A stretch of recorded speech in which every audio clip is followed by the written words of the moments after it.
Evening. I'm sorry I can't be with you in person tonight to celebrate 20 years of our state's Growth Management Act. There's so many important people in the room this evening. I wish I could be there to congratulate all of you for your efforts tonight and what you're going to do for the future of our state.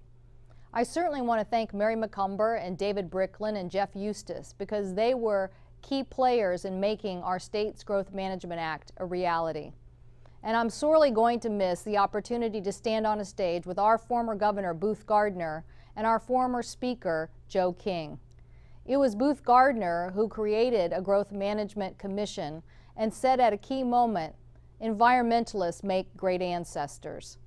But it was Joe King who pushed this legislation through the legislature, first in naming 6 committee chairwomen who were part of key committees to work on the growth management legislation. Ruth Fisher, Nancy Russ, Bussie Nutley, Jennifer Belcher, Mary Margaret Haugen, and myself. Many of you know the story. We became the Steel Magnolias. But what Joe did was also work across the aisle with Senator Jeanette Hayner to make sure that the Senate, who was Republican at that time, also passed the Growth Management Act. He could not have done this without his handy aide, Tom Campbell, who literally worked with us as Bussie Nutley and I sat on the conference committee and negotiated for more than 4 months. I remember very clearly we negotiated for 65 days straight just on developer fees and how they should help us in paying for growth.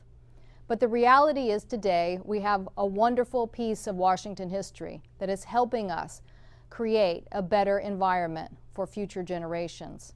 Our state's natural beauty provides enormous economic and conservation benefits, and these benefits include clean water and clean air, wildlife habitat, recreation, and access to our mountains and rivers. I think this very pro-environmental stance in this legislation has helped me as I have looked at federal legislation, from protecting forests and farmlands to our shorelines and continuing to fight against drilling in the Arctic Wildlife Refuge. I've worked hard to protect our pristine public lands, expanding Mount Rainier National Park, making the White Salmon River a wild and scenic river, and creating the National Lewis and Clark National Historic Park. I'm also proud to say that we have worked across the aisle to get important things done, like the leadership Senator Murray provided on our Wild Sky Wilderness Bill. Most recently, I have focused on what I feel is an underappreciated problem. Our oceans absorb nearly half of the carbon dioxide emitted worldwide, and that is causing ocean acidification. I was proud that my colleagues supported legislation establishing our nation's first ocean acidification research program. Enacted into law a year ago, it will examine the critical environmental problems that we have because of acidification. I also recently introduced the Puget Sound Recovery Act of 2009 to protect and restore our unique waterway. To me, these federal measures complement the goals of the Growth Management Act. At its core, the Growth Management Act recognizes that our population grows and our geographic landmass does not. We need to do a better job of planning. That means we need to be smarter in how we balance competing interests. We must be smarter in how we plan for the future. We must be smarter in making sure that our environment is protected. The environmental movement still has strong support in Washington State, but we cannot win this battle alone. Industry needs to help by making sure it embraces and develops new clean energy alternatives. For that to happen, we need to have a clear and predictable market signal so that energy companies can make investments in new energy technologies.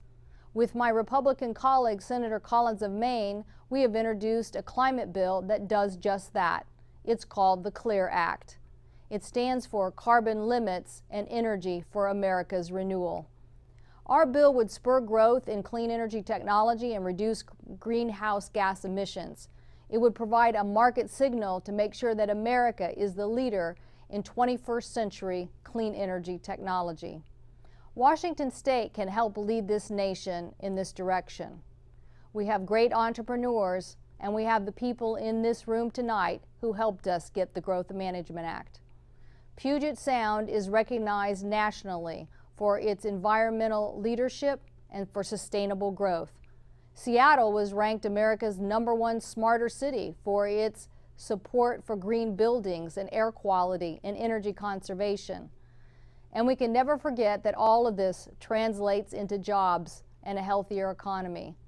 The goals first set out in the Growth Management Act 2 decades ago helped our state build a solid, clean energy foundation, and it will help us in the future.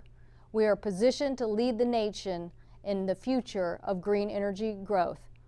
Futurewise continues to be a leading voice in this effort, and your work over the years has led to a better quality of life in Washington State. So again, I thank you for everything that you've done for today, but I certainly thank you for the future.